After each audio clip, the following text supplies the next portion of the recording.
നമസ്കാരം, ഞാൻ ഗായത്രി. ഇന്നത്തെ cardio kidney metabolic connect talk ഷോൻ്റെ ആങ്കറാണ്. കാർഡിയോളജി കോൺഫറൻസ് കൊൽക്കട്ടയിൽ നിന്നുമാണ്. സോ ഞങ്ങളുടെ ഒരു ഇനിഷ്യേറ്റീവ് എന്ന് പറയുന്നത് കാർഡിയോ കിഡ്നി മെറ്റബോളിക് ഡിസീസിനെ പറ്റി കൂടുതൽ വ്യൂവേഴ്സിന്, അതായത് അവയർനെസ് നൽകുക എന്നുള്ളതാണ്. സോ ഇപ്പോൾ ഇന്ത്യയിൽ നോക്കിക്കഴിഞ്ഞാൽ എല്ലാ വീടുകളിലും ഉള്ളൊരു പ്രശ്നമാണ്. നമുക്ക് കൂടുതലായിട്ട് ഹാർട്ട് അറ്റാക്കിൻ്റെ സിംറ്റംസോ അല്ലെങ്കിൽ പെട്ടെന്ന് ഹാർട്ട് അറ്റാക്ക് വരുന്നതോ കൂടുതലായിട്ട് ഇപ്പോൾ അറിയാൻ കഴിയുന്നുണ്ട്. അത് പെട്ടെന്ന് വരുന്ന ഹാർട്ട് അറ്റാക്ക് എന്ന് പറയുന്നത് തന്നെ. അതുമാത്രമല്ല, കിഡ്നി പ്രോബ്ലംസ് ആവട്ടെ, ഡയബറ്റീസ് ആവട്ടെ. സോ ഇതിനെപ്പറ്റി കൂടുതൽ വിവരങ്ങൾ അറിയാൻ നമ്മളോടൊപ്പം ഡോക്ടർ ജോർജ് തയ്യൽ സാറാണുള്ളത്. എക്സ്പേർട്ടിനോട് തന്നെ ചോദിക്കാം. കൊച്ചിയിൽ നിന്നാണ്. സാറിനെ പറ്റി ഒരു 2 വാക്ക് ഇൻട്രൊഡക്ഷൻ. ഞാൻ എറണാകുളം ലൂർദ് ആശുപത്രിയിലെ ഹൃദ്രോഗ വിഭാഗത്തിൻ്റെ HOD ആണ്. ഞാൻ ഒരു 20 വർഷത്തോളം വിദേശത്തായിരുന്നു. അതിനുശേഷം ഏതാണ്ട് 30 വർഷക്കാലം എറണാകുളത്ത് ലൂർദ് ആശുപത്രിയിൽ ഹൃദ്രോഗ വിഭാഗത്തിൽ സേവനം അനുഷ്ഠിക്കുകയാണ്. അതോടനുബന്ധിച്ച് എല്ലാ വർഷവും ഞാൻ പങ്കെടുക്കുന്ന ഒരു കാർഡിയോളജി കോൺഫറൻസിൻ്റെ ഭാഗമായിട്ടാണ് ഞാനിപ്പോൾ കൽക്കട്ടയിൽ വന്നതും അങ്ങനെ ഈ ഒരു സംവാദത്തിന് ഞാൻ ഒരുങ്ങുന്നതും. Welcome sir. Thank you. And ക്വസ്റ്റ്യനിലേക്ക് കിടക്കാം നമുക്ക്. സോ ഡയബറ്റീസ് എന്തുകൊണ്ടാണ് നമുക്ക് ഹാർട്ട് പ്രോബ്ലംസിൽ റിലേറ്റഡ് ആണെന്ന് തോന്നുന്നത്? തീർച്ചയായിട്ടും ഡയബറ്റീസ് അമേരിക്കൻ ഹാർട്ട് അസോസിയേഷൻ്റെ ഏറ്റവും പുതിയ നിർവചനങ്ങൾ പ്രകാരം ഒരു ഡയബറ്റിക്, ഒരു പ്രമേഹ രോഗിയെ ഒരു ഹൃദ്രോഗിയായിട്ട് തന്നെ കാണണമെന്നാണ് പറയുന്നത്. കാരണം പ്രമേഹമുള്ള ഏതാണ്ട് 70% ആൾക്കാർക്കും ഹൃദ്രോഗമുണ്ട്. ഹൃദ്രോഗമുള്ള ഏതാണ്ട് 80% ആൾക്കാർക്കും പ്രമേഹമുണ്ട്. ഒരു പ്രമേഹ രോഗികളിൽ ഏറ്റവും കൂടുതൽ ആൾക്കാർ മരണപ്പെടുന്നത് ഹാർട്ട് അറ്റാക്ക് മൂലമാണ്. അതുപോലെ ഹൃദ്രോഗത്തിൻ്റെ കാര്യമെടുത്താലും ഹൃദ്രോഗത്തിലേക്ക് നയിക്കുന്ന ആപത് ഘടകങ്ങളിൽ മുഖ്യധാരയിൽ നിൽക്കുന്ന ഒന്നാണ് പ്രമേഹം. പ്രഷർ, വർദ്ധിച്ച കൊളസ്ട്രോള്, പുകവലി അല്ലെങ്കിൽ അമിതവണ്ണം, വ്യായാമക്കുറവ്, സ്ട്രെസ്സ് ഒക്കെ കൂടുതലായി ഉള്ളതുപോലെ തന്നെ ഏറ്റവും കൂടുതലായി പ്രമേഹത്തിൻ്റെ അതിപ്രസരവും ഒരാളെ ഹൃദ്രോഗത്തിലേക്ക് തള്ളിവിടുകയാണ്. അതുകൊണ്ട് തന്നെയാണ് അമേരിക്കൻ ഹാർട്ട് അസോസിയേഷൻ എല്ലാ പ്രമേഹ രോഗികളിലും ഹൃദ്രോഗ സംബന്ധമായി തന്നെ അവരിൽ പരിശോധനകളും മറ്റ് ചികിത്സാ പദ്ധതികളും സംവിധാനം ചെയ്ത് അവർക്ക് പ്രമേഹത്തോടൊപ്പം തന്നെ ഹൃദ്രോഗത്തിൽ നിന്ന് പിടിവിട്ട് നിൽക്കുവാനുള്ള, പ്രത്യേകിച്ച് പ്രമേഹ രോഗികളിൽ കൂടുതലായി കാണുന്ന കൊളസ്ട്രോള്, അതിൻ്റെ ഉപഘടകങ്ങൾ, ഇതൊക്കെ ക്രമീകരിച്ചുകൊണ്ട്, ക്രമപ്പെടുത്തിക്കൊണ്ട് ഹൃദ്രോഗത്തിൻ്റെ പിടിവിട്ട് നിൽക്കുവാൻ അവരെ സഹായിക്കണമെന്ന് പറയുന്നു. അതുകൊണ്ട് പ്രമേഹവും ഹൃദ്രോഗവും തീർച്ചയായിട്ടും ഒന്നിന് പിറകെ ഒന്നായി അല്ലെങ്കിൽ ഒന്നോട് ഒന്ന് സമമായിട്ട് തന്നെ മുന്നോട്ട് പോയിക്കൊണ്ടിരിക്കുകയാണ്. അതുകൊണ്ട് തന്നെയാണ് ഒരു പ്രമേഹ രോഗി ഒരു ഹൃദ്രോഗിയാണ്.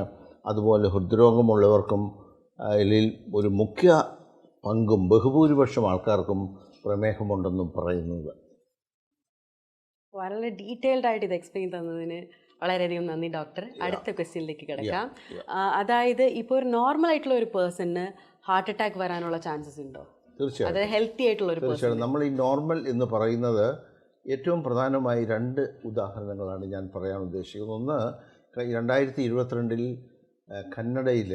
കർണാടകയിലെ ഏറ്റവും പ്രഖ്യാതനായിട്ടുള്ള ഒരു സിനിമാ നടൻ പുനീത് രാജ്കുമാർ തൻ്റെ വർക്കൗട്ടിനിടയ്ക്ക് 46 വയസ്സുള്ള പുനീത് രാജ്കുമാർ എന്ന സിനിമാ നടൻ വർക്കൗട്ട് ചെയ്തുകൊണ്ടിരിക്കുമ്പോൾ അദ്ദേഹം മോഹാത്സ്യപ്പെട്ട് കാർഡിയാക് അറസ്റ്റോടുകൂടി താഴ്ത്തു വീഴുകയാണ്.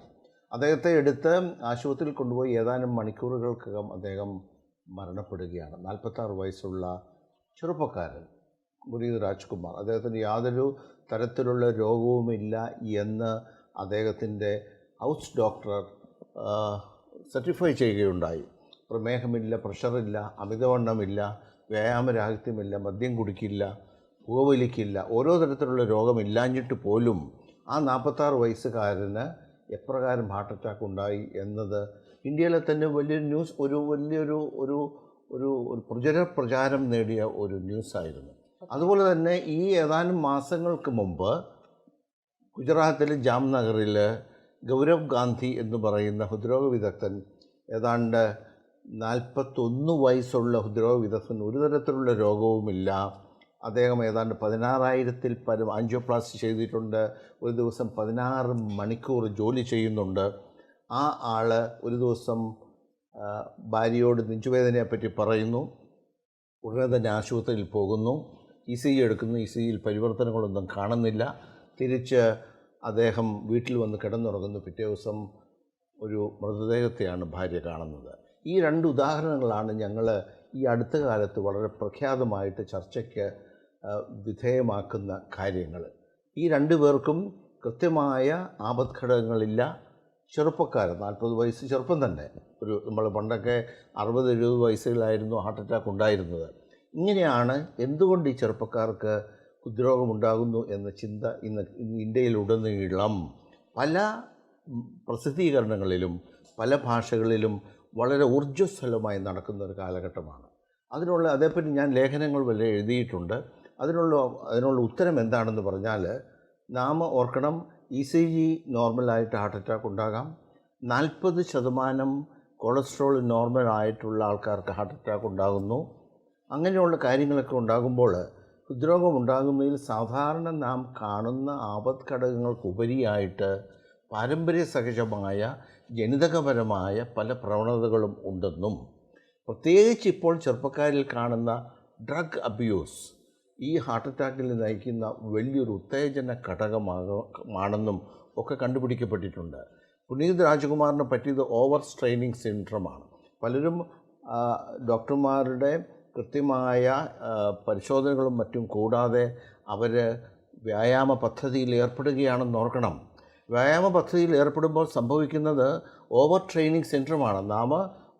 നമ്മൾ ഒരു വാമിങ് അപ്പ് പീരീഡ്, അത് കഴിഞ്ഞിട്ട് നമ്മൾ കൂടുതലായിട്ട് എക്സസൈസ് ചെയ്യുന്ന ഒരു പീരീഡ്, അത് കഴിഞ്ഞിട്ട് നമ്മൾ റിക്കവറിയിലേക്ക് പോവുകയാണ്.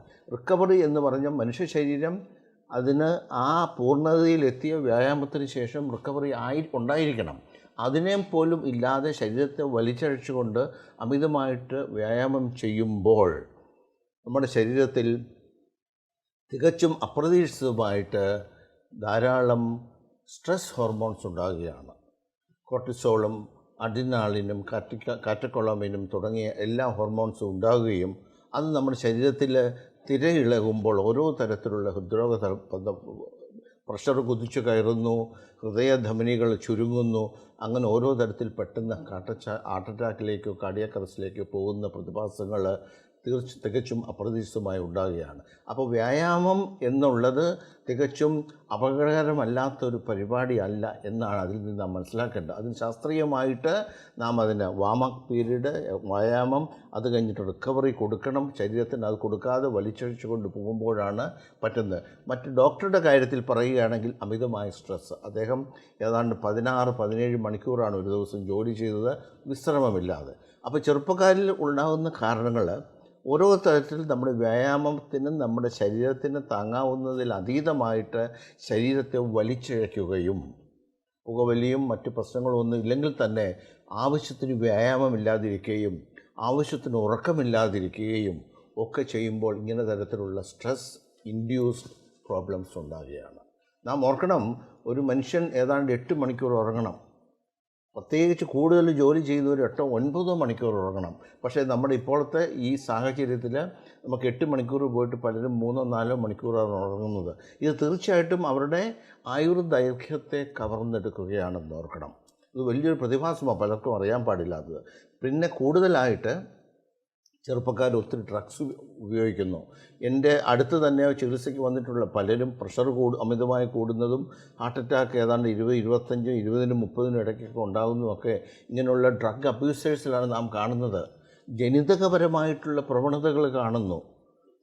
പുകവലിക്കാതെ തന്നെ. അപ്പോൾ നമ്മൾ സാധാരണ കാണുന്ന ആപത്ഘടകങ്ങൾക്കുപരിയായി അജ്ഞാതമായ പ്രവണതയും ഫെമിലിയർ ട്രൈഗൽ ഹൈപ്പർ ലൈപ്പിഡേമിയ അങ്ങനെയുള്ള കാര്യങ്ങളും പിന്നെയുള്ള ഈ ഓവർ സ്ട്രെസ്സ്, ഈ വക കാര്യങ്ങളെല്ലാം കൂടി ചെറുപ്പക്കാരിൽ ഹാർട്ട് അറ്റാക്ക് കൂടുകയാണ്.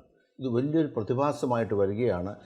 പ്രായം ചെന്നിട്ട് ചികിത്സിക്കുന്നതിനേക്കാൾ ഏറ്റവും കൂടുതൽ സങ്കീർണവുമാണ് ചെറുപ്പക്കാരിൽ ചികിത്സ സംവിധാനം ചെയ്യുന്നത് എന്ന് ഓർക്കണം. കാരണം ചെറുപ്പക്കാർ പലപ്പോഴും തങ്ങൾക്ക് ഹൃദ്രോഗത്തിലേക്ക് നയിക്കുന്ന രോഗലക്ഷണങ്ങൾ ഉണ്ടാകുമ്പോൾ ആ കൃത്യസമയത്ത് ആശുപത്രിയിൽ എത്താറില്ല എന്നുള്ളതാണ്. ഇങ്ങനെ എത്താതിരിക്കുമ്പോൾ അവരുടെ ഹാർട്ട് അറ്റാക്ക് അങ്ങേയറ്റം സങ്കീർണമാകുകയും അവർ മരണത്തെ പ്രാപിക്കുകയുമാണ്. ഇതൊക്കെ തന്നെയാണ് ചെറുപ്പക്കാരിൽ കൂടുതൽ ഹാർട്ട് അറ്റാക്ക് ഉണ്ടാകുന്നതിനുള്ള കാരണവും അവരിൽ കൂടുതലായി ഹൃദയസ്തംഭനം തുടങ്ങിയ മരണ കാരണങ്ങളുണ്ടാകുന്നതിൻ്റെ കാരണവും. സോ അതെ, അപ്പോൾ നമ്മൾ ചെറുപ്പക്കാരായാലും കൂടുതൽ കരുതലോടെ ഇരിക്കണം എന്നാണ് ഡോക്ടർ പറഞ്ഞു വരുന്നത് അല്ലേ? തീർച്ചയായിട്ടും. നന്ദി ഡോക്ടർ. അടുത്തതായിട്ട് നമ്മുടെ വ്യൂവേഴ്സിന് ഹെൽത്തി ആയിട്ടുള്ള ഹാർട്ട് ഉണ്ടാവണം, ആ ഒരു ലൈഫ് സ്റ്റൈൽ ഉണ്ടാവണം എന്നുള്ളതിനൊരു മെസ്സേജ് നൽകിയാൽ നന്നായിരുന്നു. തീർച്ചയായിട്ടും. നമ്മൾ എന്താണ് ഹെൽത്തി ഹാർട്ട്? ഹെൽത്തി ഹാർട്ട് എന്ന് പറഞ്ഞാൽ വ്യായാമം ചെയ്യുന്ന ഒരു ട്രെയിൻഡ് പേഴ്സൺ. നമ്മൾ എപ്പോഴും ഇപ്പോൾ ഏറ്റവും പ്രചാരം തേടുന്ന ഒരു വസ്തുത, ഒരു വ്യായാമം അമിതമായി ചെയ്യുന്ന ഒരാൾക്ക് ഒരു ഹാർട്ട് അറ്റാക്കായിട്ട് ഒരിക്കലും മരണപ്പെടില്ല എന്നുള്ള ഒരു മിഥ്യയായ തെറ്റായ ധാരണ നാം വെടിയുക എന്നുള്ളതാണ്. നാം കൃത്യസമയങ്ങളിൽ നമുക്കിപ്പോൾ എക്സിക്യൂട്ടീവ് ചെക്കപ്പുകളുണ്ട്. നമ്മൾ ഓരോ വർഷവും നമ്മൾ ഡോക്ടർമാരുടെ അടുത്ത് ചെന്നിട്ട് നമുക്ക് പറ്റുന്ന ട്രെഡ്മിൽ ടെസ്റ്റ്, രക്തപരിശോധന, കൂടുതലായിട്ട് കൊളസ്ട്രോൾ ഉണ്ടെങ്കിൽ അതിനെ ക്രമീകരിക്കുക, ജീവിത രീതികളിലൂടെ ഭക്ഷണം ക്രമീകരിച്ചുകൊണ്ട് അതിനെ കൺട്രോൾ ചെയ്യുക, വ്യായാമം ചെയ്യുക. വ്യായാമത്തിൻ്റെ അത്ഭുത സിദ്ധികൾ, the healing power of exercise എന്നാണ് പറയുന്നത്. വ്യായാമത്തിൻ്റെ അത്ഭുത സിദ്ധികൾ എന്ന് പറഞ്ഞാൽ വ്യായാമം ചെയ്തുകൊണ്ട് നല്ലൊരു പരിധിവരെ രോഗമുണ്ടാകുന്നതിനെ തടയാം, രോഗമുണ്ടായിക്കഴിഞ്ഞ് വീണ്ടും അത് തുറന്നുണ്ടാകുന്നതും തടയാം. വ്യായാമം ചെയ്യുക, 8 മണിക്കൂർ ഉറങ്ങുക. നിങ്ങൾ എന്തൊക്കെ ജോലി ഉണ്ടായാലും 8 മണിക്കൂർ കൃത്യമായി ഉറങ്ങുക, വ്യായാമം ചെയ്യുക, ഭക്ഷണം, ജീവിത ക്രമീകരണം, അങ്ങനെ ചിട്ടയായിട്ട് ജീവിതം നയിക്കുകയും ഒപ്പം കൃത്യമായി എക്സിക്യൂട്ടീവ് ചെക്കപ്പുകൾ ചെയ്ത് തങ്ങൾക്ക് പാരമ്പര്യ സഹജമായോ അല്ലാതെയോ ആപത്ഘടകങ്ങൾ കൂടിയിട്ടുണ്ടെങ്കിൽ, പ്രഷർ കൂടിയിട്ടുണ്ടെങ്കിൽ അതിനെ നിയന്ത്രണ വിധേയമാക്കുക, പ്രമേഹം കൂടിയിട്ടുണ്ടെങ്കിൽ അതിനെ നിയന്ത്രണ വിധേയമാക്കുക, സ്ട്രെസ് മാനേജ്മെൻറ്റ് തെറപ്പിയിലേക്ക് പോകുക, അമിതവണ്ണം കുറയ്ക്കുക. അമിതവണ്ണം ഇപ്പോൾ ഏറ്റവും പ്രഖ്യാതമായിട്ടുള്ള വളരെ പ്രസക്തമായിട്ടുള്ള ഒരു ആപത്ഘടകവുമായിട്ട് അടിസ്ഥാനപരമായി തെളിയിക്കപ്പെട്ടിട്ടുണ്ട്. വ്യായാമരാഹിത്യം, കൊളസ്ട്രോൾ, പുകവലി, ഇതെല്ലാം സമുചിതമായി കണ്ടുപിടിക്കുകയും നമ്മുടെ ഹൃദയത്തിന് താങ്ങാവുന്നതിൽ കൂടുതൽ പ്രശ്നങ്ങളുണ്ടെങ്കിൽ അത് കുറയ്ക്കുവാനുള്ള പദ്ധതികൾ ആവിഷ്കരിച്ച് നാം മുന്നോട്ട് പോവുകയാണെങ്കിൽ നല്ലൊരു പരിധിവരെ നമുക്ക് ഹാർട്ട് അറ്റാക്കിൻ്റെ പിടിവിട്ട് നിൽക്കുവാൻ പറ്റും. Thank you doctor. നമ്മളുടെ വ്യൂവേഴ്സിന് ഇത്ര അധികം നല്ലൊരു അഡ്വൈസ് തന്നതിന്, അവരെ ഹെൽത്തി ഹാർട്ടായിട്ട് വെച്ചിരിക്കാൻ, അവർക്ക് മാത്രമല്ല അവരുടെ ലവ്ഡ് വൺസിന് ഇത് പറയുമ്പോഴത്തേക്കും അതൊരു ഹെൽത്തി ഹാർട്ട്, അത് മാത്രമല്ല കാർഡിയോ കിഡ്നി മെറ്റബോളിക് ഡിസീസിനെ വന്ന് തടയുവാനും വേണ്ടിയിട്ടും ഒരു അവയർനെസ്സും ഇത് ഉണ്ടാക്കട്ടെ ഉറപ്പായിട്ടും. സോ നിങ്ങൾക്ക് വന്ന് കണക്റ്റഡ് ആയിട്ടിരിക്കാൻ വേണ്ടി കാർഡിയോ കിഡ്നി മെറ്റബോളിക് കണക്റ്റിൽ ലോഗ് ഓൺ ചെയ്യുക. അതുമാത്രമല്ല ദിൽ സേ ദിൽ തക് ഹെൽത്തി ഹാർട്ട് എന്ന പേജ് ഇൻസ്റ്റഗ്രാമിലുണ്ട്, യൂട്യൂബിലുണ്ട്, ട്വിറ്ററിലുണ്ട്. അതിൽ മാത്രമല്ലാതെ എല്ലാ സോഷ്യൽ മീഡിയയിലും ഞങ്ങളൊന്ന് പേജ് ഒന്ന് ഫോളോ ചെയ്യുക. സോ നന്ദി, നമസ്കാരം, stay connected. Thank you doctor. Thank you.